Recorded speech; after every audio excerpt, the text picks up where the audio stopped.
Well, good afternoon, everyone. I'm Andrea Marcial. I'm happy to moderate this panel, the first of our series featuring academics in action with the civil engineering program and the faculty. So we'll get started here in just another minute. It's right at noon now. And the rules of the road for this program, for those of you who might be joining us for the first time, are posted there. You'll stay on mute, and please, I encourage you to put any questions you have for our panelists in the chat function. So we will be recording this and share with you all later, and you can always find all our Lunch and Learn programs on at our website / our Lunch and Learn. So we'll get started here in just a minute.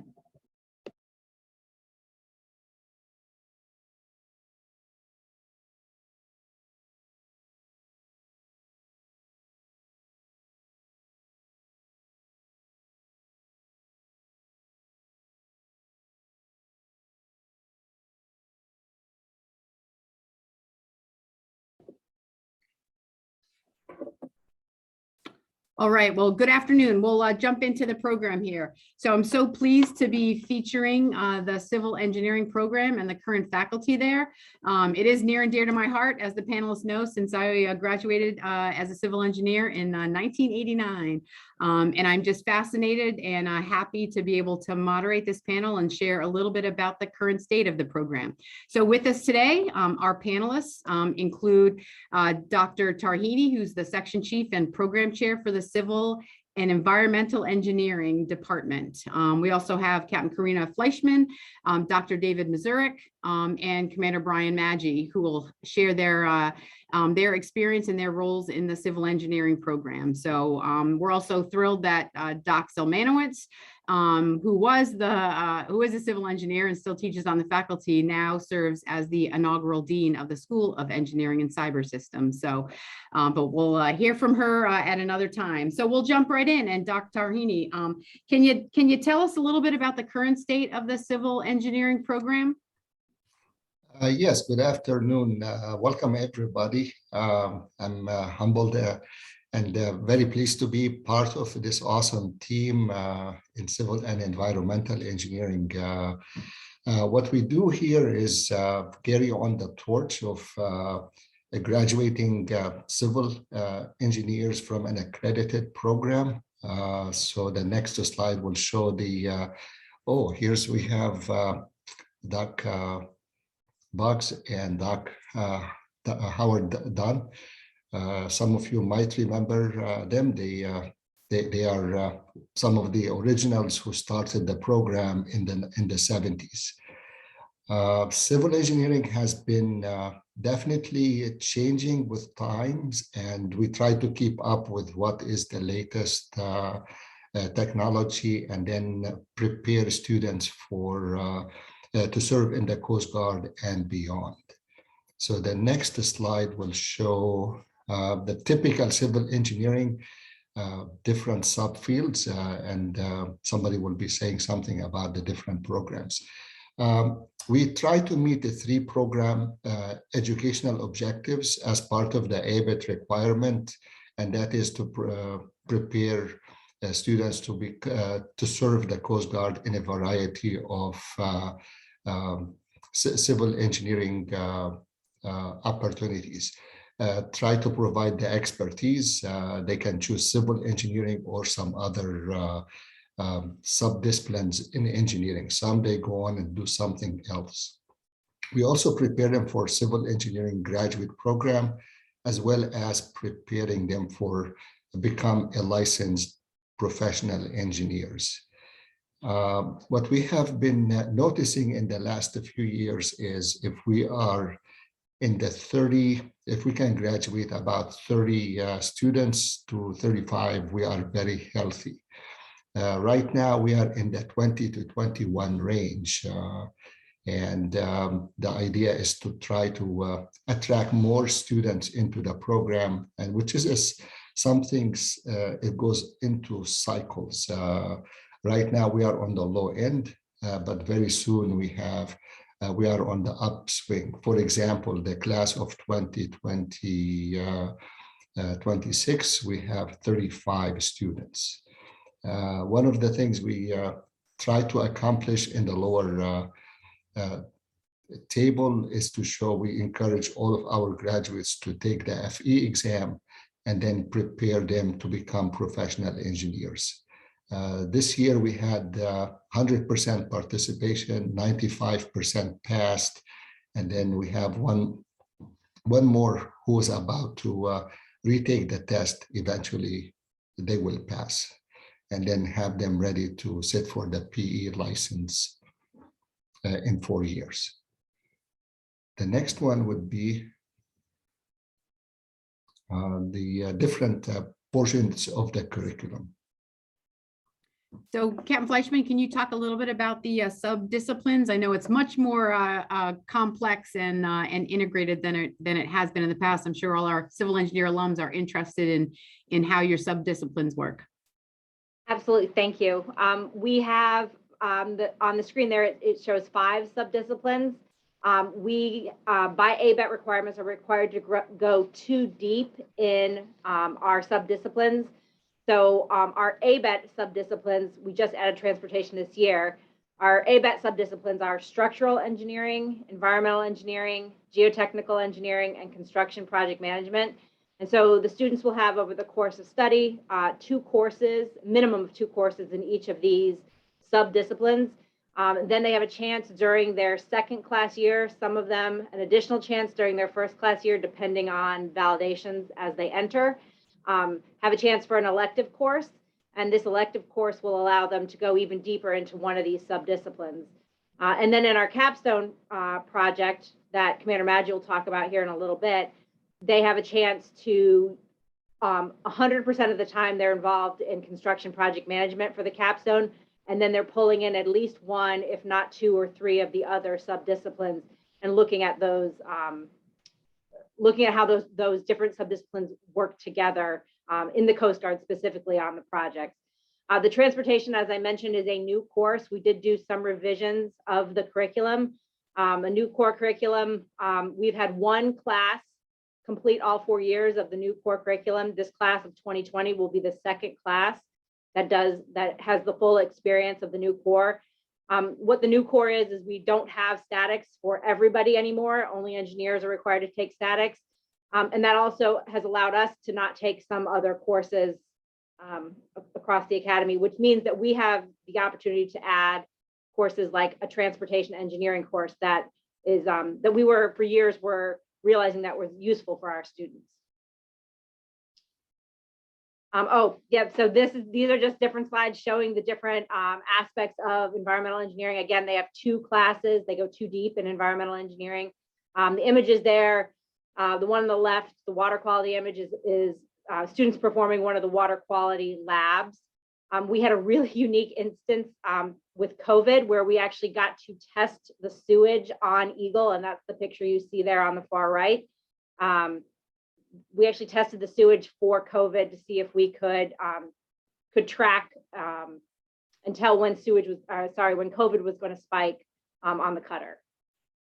So Karina, would those be specific classes, or those are just topic areas within various classes? So for both of those, they were made part of the class. So the lab image that you saw, that's a standard lab we do every single year. The COVID was a special instance, but we always have a term project in environmental engineering too. And that year we happened to use the sewage surveillance project as our term project. The whole class participated. Then yeah, thanks, Austin. The next slide was, I think, images of construction management, right? And so I think as Brian talks more about the capstone, he'll be able to get further into this. But we have found that we've really beefed up our construction management, knowing that our students will end up doing that for the Coast Guard. And so we do our best to make sure they're prepared for that. And then I think thank you. The next slide here is structural engineering. And Doc Maz is our expert structural engineer, so he can definitely speak to that. The images that you're seeing, most of the images that you're seeing there on the bottom, the pictures of the cadets, this is Dr. Tarhini's class. He teaches a reinforced concrete. And so the students actually build a concrete beam, and with the intention that it will fail in a specific way. And then after they design it and build it, then they test to see if it actually fails the way they planned, which is an add-on to the curriculum that didn't exist 20 years ago. And then geotechnical engineering, I'm going to give a shout out to our newest full PhD in our section. Brian Maggi defended his PhD in geotechnical engineering with specific focus on coastal engineering. And so you see an image there of a coastal slope. And in the Coast Guard, there's a lot of, most of our geotechnical engineering concerns are related to coastal issues due to the fact that we're on the coast. Awesome. Thanks so much, Karina. And Doc Mazurik, if you wouldn't mind talking a little bit more about the time outside the classroom, knowing that field trips and seeing civil engineering in action is a critical part of the program. Sure. Hello, everybody. First, I was looking at the chat and the question came up with regards to FE. And I think that was in the context of the earlier slide about the FE exam. And that's actually for the fundamentals of engineering is what FE stands for. So that's the first exam, and passage of that enables a person to be the traditional EIT or engineering training. And then they eventually take the principles and practice exam for the PE.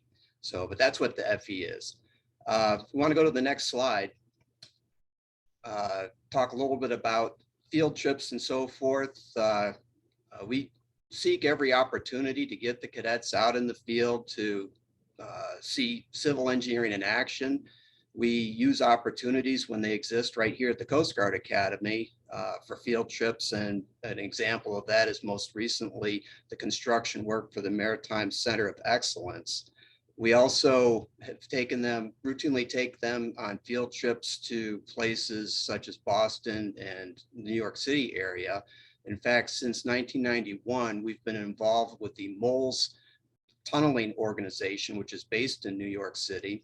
And every year they have a student day field trip where they bring 20 participating schools together for being able to tour a world-class construction site. And we see some example. Well, the first image here in the upper left is one of those field trips. And every year we've traditionally taken cadets to Deer Island to see the major wastewater treatment facility there.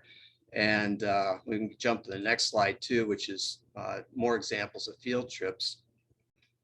And I wanted to say that we rely on Alumni Association funds quite a bit to support these field trips, especially the ones in Boston and New York, to enable us to get buses and provide safe travel to these sites for the entire class. And another thing I want to mention in the context of outside experiences is we try to send as many cadets as possible on civil engineering internships, which takes place in the first class summer. And these are really terrific experiences for those cadets that can participate, and it really energizes them as far as being even more committed to pursuing civil engineering out in the fleet. So with that, I'll pass it along to the next topic. So Brian, to you, and first, congrats on defending your dissertation. That's fantastic news. So, and what an amazing education experience you bring to the program with the geotech stuff. So, senior, we're going to talk about tools of the trade first. So, what are some of those modern tools that the students learn about, which I'm sure has evolved quite a bit over the years? Thanks, Cap Marcel, and good morning and good afternoon, everyone. Yes, they have advanced significantly, even since I graduated in 2000. So we are still using CAD and computer-aided design, but we've even seen that expand into BIM, which is our building information modeling system or management system. Revit is the program that we use for that, and especially for the cadet capstone projects, it provides them an opportunity to really develop a full model of what they're trying to design. You can see up in the upper right corner, and I'll talk about it a little bit more when we jump to capstone. That's the project at Station Kings Point where they fully redesigned a brand new multi-mission facility that was going to be sited at Station Fort Totten to deal with the expanded mission of the station there. We're also using GIS, Geographic Information Systems, in a lot of the work we do in coastal resiliency, but also for some of the CAPSTONE project development as well. Then getting into online tools, both from software standpoint, whether we're working in the cloud using cost estimating software like RS Means, or using other types of project planning software. And it's been great partnering with the Alumni Association in the Emlyn Tunnel Strength and Conditioning Center, and also the Maritime Center of Excellence, where we've received full plans and access even to some of the project management software that's being used. So the cadets have the opportunity to see real time what those projects are, what's going on. We can walk down, visit those sites, and then also get them out and see what the different tools are. Some of the real cool hands-on tools we're using ground penetrating radar. I'll briefly mention a project that was out in California at Humboldt Bay, where the cadets actually brought the ground penetrating radar with them to look and identify sinkholes behind some of the retaining structures at the station. And we're also using what commonly referred to as drones, but we call them short range unmanned aerial systems. That's the Coast Guard and the FAA technical term. And we're using those again for CAPSTONE support, but we're also expanding that program and working with headquarters and CG 711, the program manager for that, to actually develop a training program where cadets may even be able to earn their competency that'll not only stick with them here at the academy, but also transfer them when into the Coast Guard, so they can be UAS managers or operators for the Coast Guard as well. Awesome. Can you transition into how these maybe are integrated into some of those senior research capstone projects, and maybe some of the projects that either the class of 2022 or 21 participated in? Absolutely. Thanks, Captain. And so, yeah, so the projects that you see here were pre-COVID, so 2019. So that was really our last time where we really had a chance to spread our wings and travel, which is what we like to do, get the cadets to different types of facilities so they can see a good variety of the type of projects that Coast Guard civil engineers are working on. So for the class of 2019, we had 33 cadets and 7 projects. So we had groups going all the way out as far as Alaska, and a couple of projects in California, a couple of projects in New York, and even one down in the Bahamas at the forward operating base. And for that project, if you could just go back to the previous one, the Station Kings Point project, as I mentioned, that design was fully developed in Revit. The group did a fantastic job. You could even do the full walkthrough, simulated walkthrough, to see what the different spaces inside that facility look like.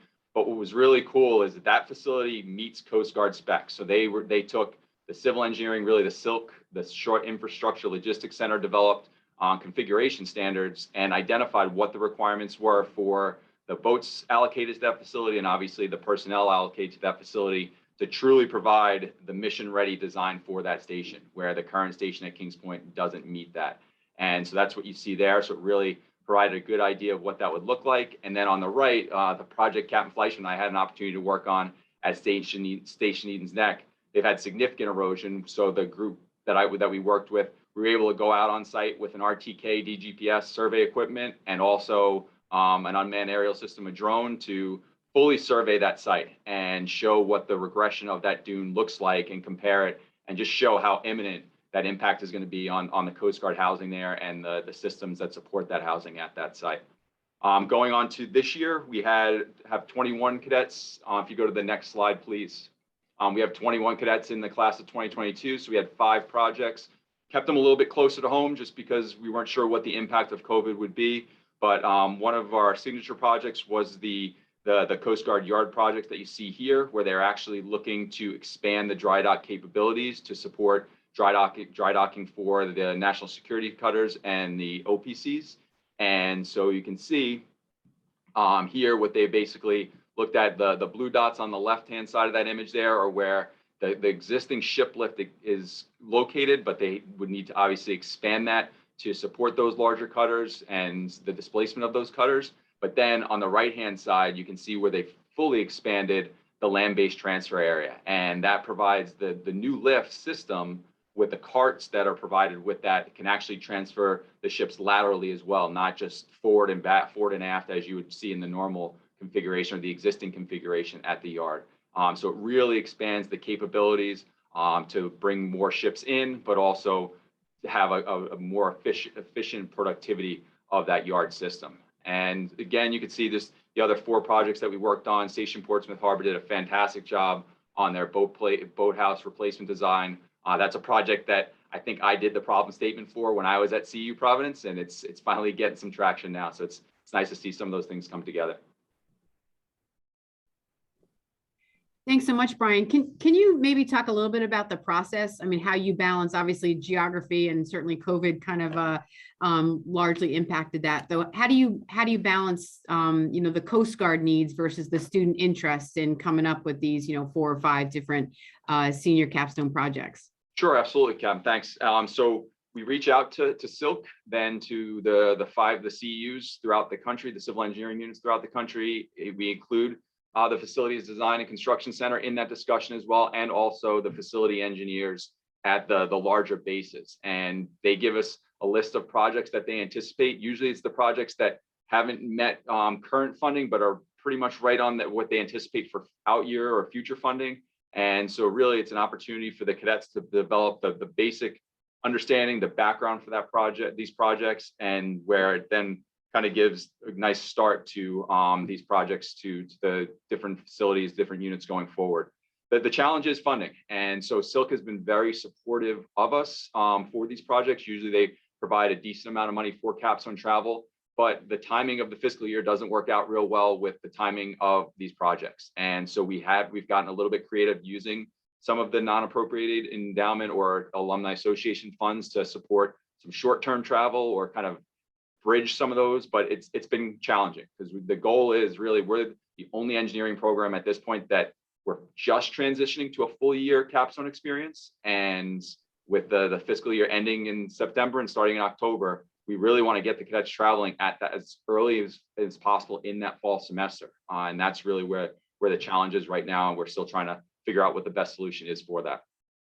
Excellent. And along those lines, there was a question in the chat about internships and, you know, what are those, and I don't know who on the group, Brian, or you or someone else wants to talk about, where are those internships opportunities throughout the Coast Guard, and how is financial support provided for those? So Lieutenant Commander Steve Blum is our internship coordinator right now. And I know, and I think Captain Fleischman or Dr. Tarhini could correct me if I'm wrong, I believe we have students going, or cadets, first class cadets, so it's rising first class cadets that go to the internship opportunities. And we have them going to the training center in Petaluma. We have them going to CEU Oakland. We have them go to CEU Miami. And I think that's it, or is there? CEU Hano. Okay, CEU Hano. Thanks, Cap, pleasure. Awesome.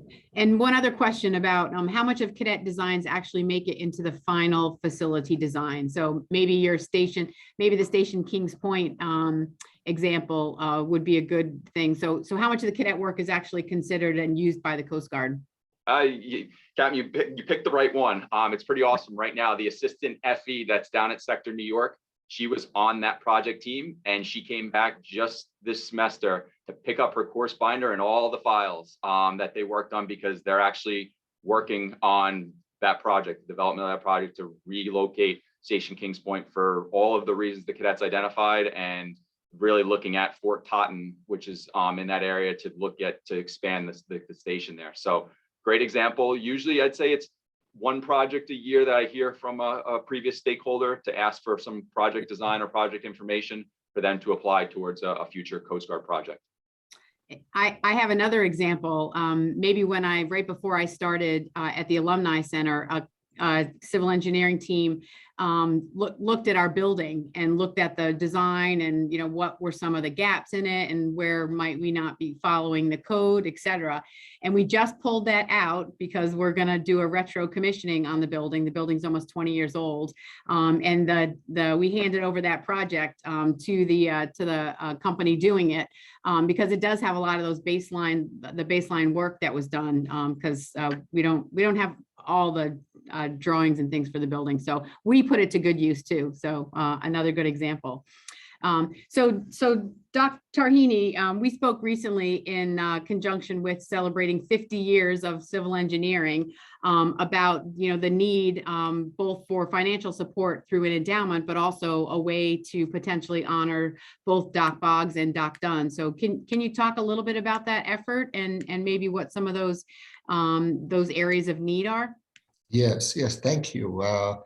Um, I think we are in the process of planning for the 50-year of the first graduate from the Coast Guard, and then the opportunity to have to improve the endowment we have to help us with the field trips, update the labs, also try to reach internship opportunities within the Coast Guard and outside the Coast Guard, as well as the possibility of creating research projects for cadets and allow them to do extra work besides the typical coursework we have.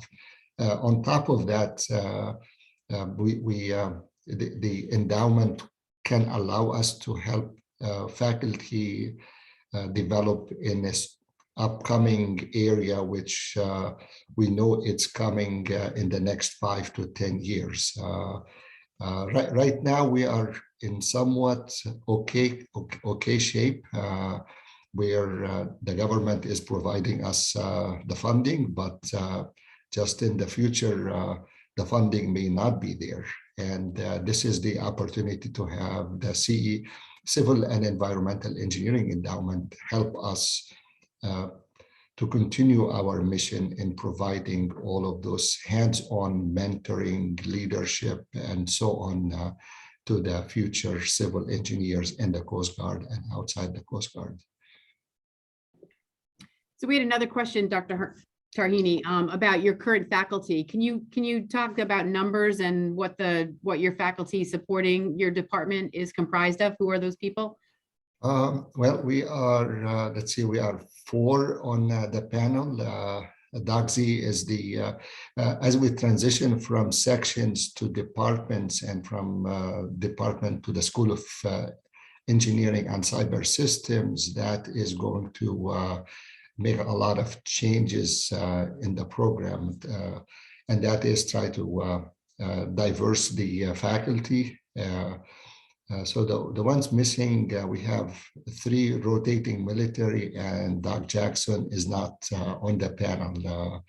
So we are 4, 3, so 7, 8. So we have about 8 faculty right now. With Doc Z, that's 9. We are looking at the possibility the next 5 to 10 years, we are going to have some transition into hiring new faculty, and then new faculty bring in different, some classical expertise and some new expertise we would need in the future. Definitely the faculty has to reflect what's the population is and what the student population. The good thing about the school is we are going to have a better handle on the number of students will be coming into the School of Engineering, and then try to distribute between the 4 or 5 different majors within the School of Engineering. Thank you. And I just saw one other question come in, and another one. What's the ratio of male and female cadets in the major, and why is there such a fluctuation in enrollment? Some of your peaks at 32 and 33 compared to 20 and 21. I feel like it reflect on what is going on in the country. If we have a downturn or upturn, civil engineering is a very steady major, and right now with the infrastructure and the talk about infrastructure, about the environment, and updating all of the structural systems we have, we see more students are interested in civil engineering. One of the good things is in civil, some years, typically we are in the 30 to 50% range, women and minority compared to other majors. So some years we have 50% women, some years we have 30. It depends on the population and the students admitted to the Coast Guard. Definitely environmental is a big issue. The climate change is an important selling point. And it appears that we take care of the environment better than other majors. Excellent. So I know there's some civil engineering alums on the call. Shout out to my classmate, Bob Wilbur, who's joining. And alums always want to know, how can they help? Are there any particular programs, pathways, any opportunities for alums to be helpful to your students, to your program? Should I yield to the most senior faculty, to Dr. Maz? Sure. That puts me on the spot. Sorry. Well, yeah, we can certainly, if anybody that wants to come to the academy, or even now we can use Zoom and Teams, but it's always great when we have people from the outside, and especially past graduates, who can share their experiences and wisdom to the cadets. And we can do that through lunch meetings, ASCE meetings, whatever. So if there's interest in that regard, I would encourage you to contact Dr. Tarhini and we can set that up. We also have an engineering advisory board, an engineering advisory council that meets once a year following the capstone presentations.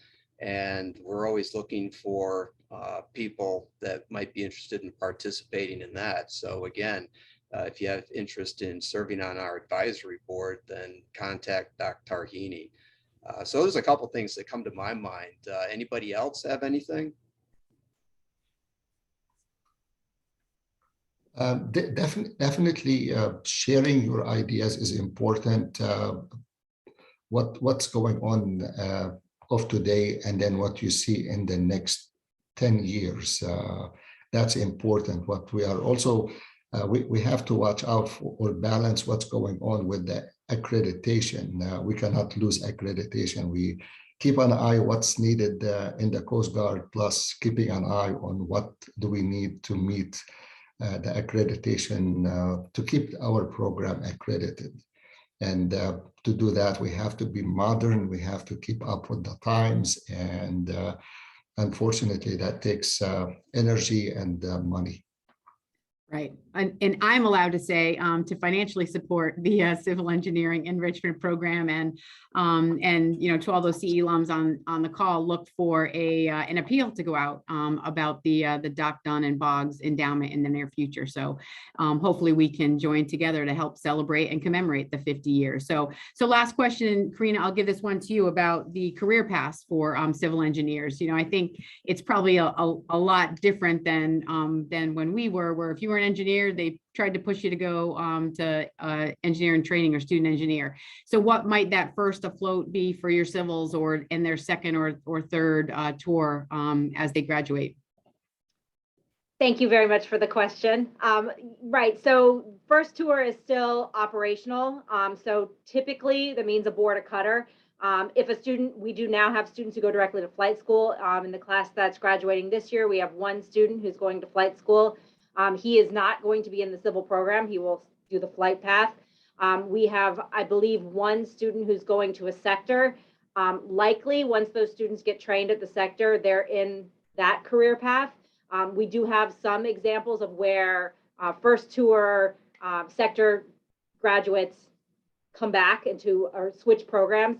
But typically, once they're in that program, they're out. So I would say the majority of our students are going to go afloat first tour. Then they have the option to apply second tour, either to grad school or to a civil engineering job.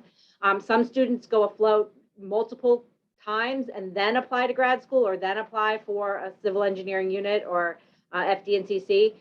But that is the traditional, I would say, civil career path. And one thing that has definitely changed, when I graduated, it's similar to what you just said. We were told you've got to balance the operational with the civil.